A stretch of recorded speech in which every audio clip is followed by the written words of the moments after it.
बहुत खुशी है कि पूरी बीजेपी एकजुट होकर के चुनाव लड़ेगी और निश्चित रूप से परिषदें हैं और निगम, इन तीनों पर स्थानीय निकाय में हम भारी बहुमत से सभी सीटों को हासिल करेंगे। हमारा परिवार इतना बड़ा हो गया कि सीट एक होती है और आवेदक भी 1000 होते हैं, तो ये हमारी ताकत है।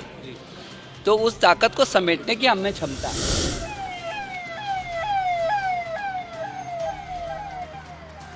डॉक्टर निशंक जिंदाबाद जिंदाबाद जिंदाबाद डॉक्टर निशंक जिंदाबाद।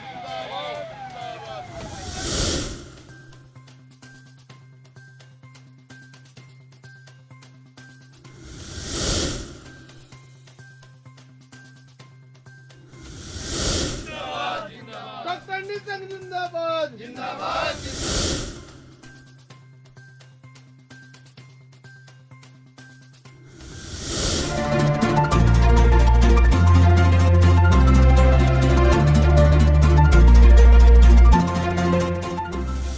इसलिए इस समय बहुत ताकत के साथ भारतीय जनता पार्टी दिल्ली में भी अपनी सरकार बना रही है।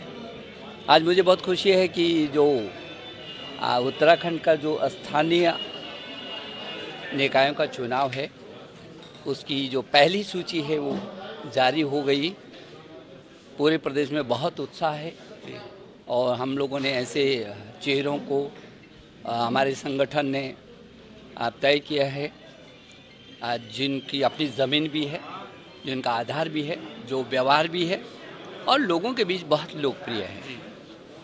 तो मुझे बहुत खुशी है कि पूरी बीजेपी एकजुट होकर के चुनाव लड़ेगी और निश्चित रूप में कल तक हमारे शायद नगर निगमों के भी सूची जारी हो जाएगी। तो इस समय हम सभी न्याय जो पंचायतें हैं, परिषदें हैं और निगम, इन तीनों पर स्थानीय निकाय में हम भारी बहुमत से सभी सीटों को हासिल करेंगे। सर, आपके साथ इस समय भगवानपुर नगर पंचायत और ढंडेरा नगर पंचायत के जो अध्यक्ष प्रत्याशी घोषित किए गए हैं, उनको कैसे देखते हैं? क्योंकि उनके क्षेत्र में एक तरफ सुबोध राकेश है, दूसरी तरफ सतीश नेगी बोल रहे हैं कि मैं भी बगावत कर सकता हूं, मैं भी टिकट मांग रहा था, मुझे नहीं दिया, जनरल मैं भी हूं। तो उसको लेकर आप क्या कहना चाहते हैं? कैसे मजबूत हो पाएगी, कैसे आपके प्रत्याशी जीत पाएंगे? अभी ये रचित भगवानपुर से हैं, रवि राणा दूसरा ढंडेरा से हैं और अभी मानवेंद्र जो जबरेड़ा से हैं। ये सभी लोग अभी आए हैं, इनको पार्टी ने इन पर भरोसा किया है। जहाँ तक आपने ये कहा है, जब तक टिकट नहीं होता, क्योंकि हमारा परिवार इतना बड़ा हो गया कि सीट एक होती है और आवेदक भी 1000 होते हैं, तो ये हमारी ताकत है। तो उस ताकत को समेटने की हमें क्षमता है। परिवार हमारा बड़ा है, अपेक्षाएं होती हैं। जो अभी आपने कहा है कि ऐसा वो थोड़ा सा आप लोग माहौल बना देते हो ऐसा। नहीं, अनुशासनहीनता की कार्रवाई होगी यदि बगावत की। लेकिन भारतीय जनता पार्टी का कार्यकर्ता एकजुट है। यदि उन्हें थोड़ा सा कहीं कोई कमी भी होगी, हम अपने परिवार में सबको समझा लेंगे। सब वो ये होगा ही नहीं जिसको तुम बोल रहे हो। अच्छा, होगा ही नहीं, निपटा देंगे। नहीं निपटाना हमारा परिवार है। अच्छा, मतलब हमारा नहीं हमारा परिवार है। यदि पहले तो कहीं ऐसा होगा ही नहीं। अच्छा। यदि कहीं ऐसा लगेगा कि थोड़ा बहुत नाराजगी है, हमारा परिवार है। अब नाराज आपके तो 4 लोग होते हैं और रोज झगड़ा होता है घर में, तो यहाँ तो इतना दुनिया की सबसे बड़ी पार्टी है हम। इतना बड़ा आधार है हमारा। इस परिवार में अनुशासन है और हमारा सब एकजुट हो। मानवेंद्र सिंह जी हमारे साथ मौजूद हैं, भाजपा ने प्रत्याशी बनाया है। सर, क्या कहेंगे अब जनता के लिए, जो आपने विजन सोचा है मन में, जो काम नहीं हुए? आपने कल भी कहा था कि जो काम अधूरे रह गए हैं उन्हें पूरा करना मेरा विजन है। जो गरीब जनता है उनको लेकर भी आपने बहुत सारी चीज़ें कही हैं। सर, क्या कहेंगे? सबसे पहले तो मैं आपके माध्यम से अपने शीर्ष नेतृत्व का बहुत बहुत आभार और धन्यवाद करना चाहता हूं कि पुनः उन्होंने मुझे इस योग्य समझा और मुझे ये टिकट दिया है और मैं दोबारा मैदान में मुझे पार्टी ने उस योग्य सिपाही समझा है कि मैं फ्रंट लाइन पर जा कर के इस युद्ध को लड़ूं, तो मैं सबसे पहले तो आपके माध्यम से उनको बहुत बहुत धन्यवाद करना चाहता हूं।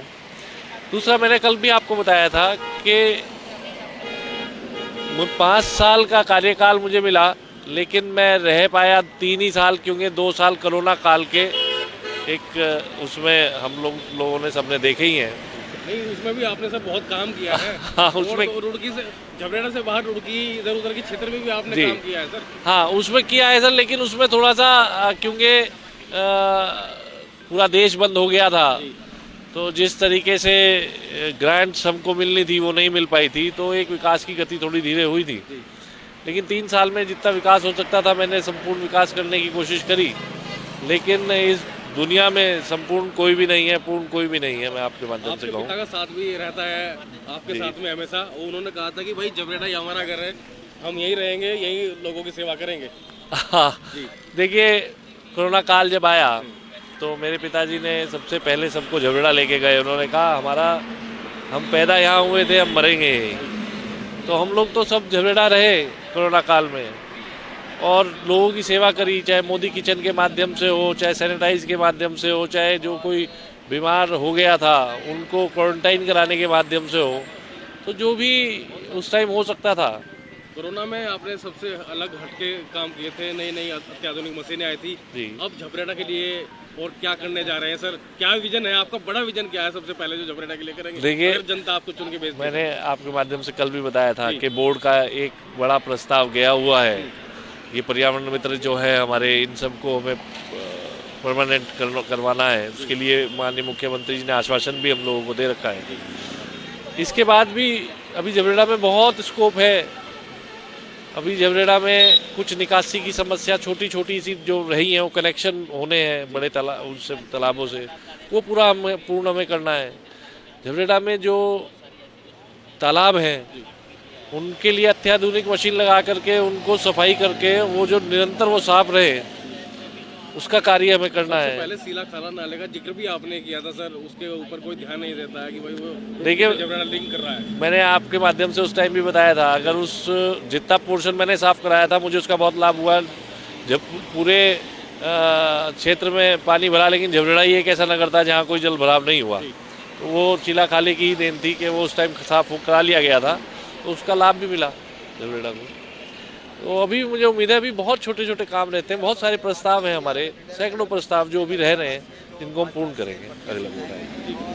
तो इस हमारे साथ मौजूद थे मानवेंद्र सिंह जी, जिन्होंने अपना विजन क्लियर कर दिया है कि जो काम रह गए हैं उन्हें पूरा करना है और विकास कार्यों में तेजी लानी है। जो वहाँ पर जो लोग हैं उन्हें परमानेंट भी करना है। सबसे बड़ा विजन ये है उनका सबसे पहले, और क्षेत्र के लिए विकास के लिए उन्हें सभी जो चीज़ें हैं उन्हें देखनी होगी, और जो वहाँ के जो तालाब हैं उन्हें सफाई करने के लिए उन्होंने बोला।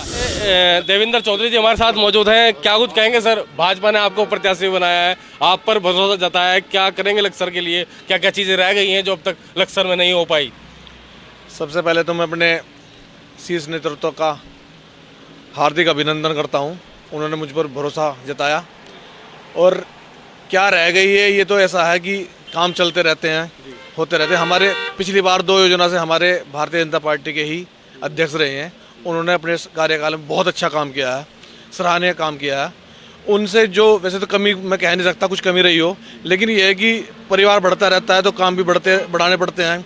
जो कुछ उनसे छूट गए हैं उन्हें मैं पूरा करूँगा, और मेरी जो प्रायोरिटी पर रहेगा, जो जैसे हमारे प्रधानमंत्री आवास योजना है उनके तहत कुछ गरीब रह गए हैं, वैसे रही नहीं।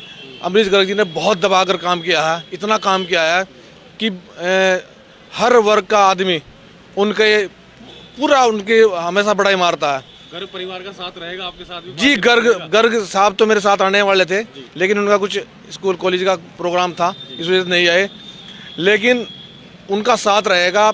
हमारे जो व्यापार मंडल के अध्यक्ष हैं भाई अतुल गुप्ता जी, उनका भी साथ रहेगा। अजय वर्मा जी, उनका भी साथ रहेगा।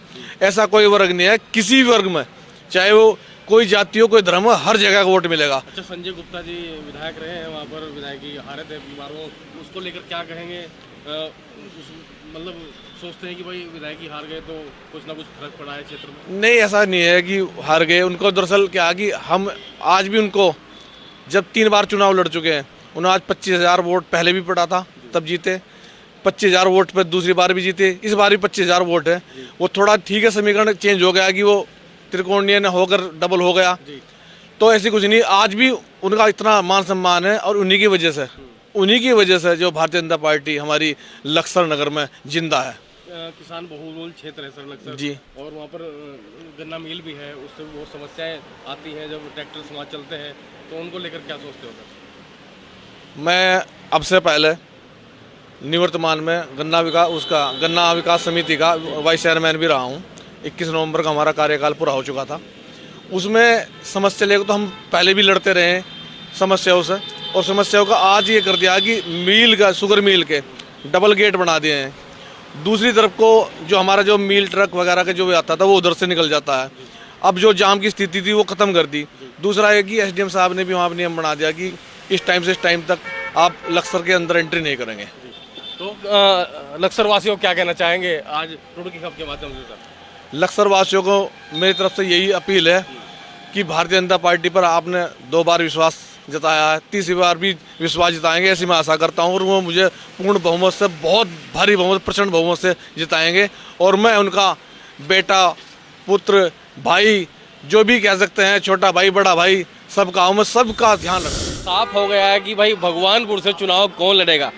रचित रघवाल जी हमारे साथ मौजूद हैं और भाजपा ने इन्हीं प्रत्याशी बनाया भगवानपुर से। सर क्या कहेंगे भगवानपुर के लिए, अब क्या करना है आपको, क्या विजन है सर आपका?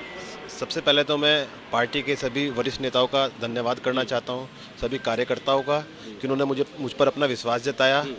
रही बात काम करने की, आगामी चुनाव में हमारा कार्यकर्ता बहुत ज़ोर शोर से लड़के और भगवानपुर नगर पंचायत को, जो मैंने कहा था कि पूरे उत्तराखंड की नंबर 1 नगर पंचायत बनानी है, उससे बनाने के लिए मैं पूरे 5 साल पूरी लगन से काम करूँगा।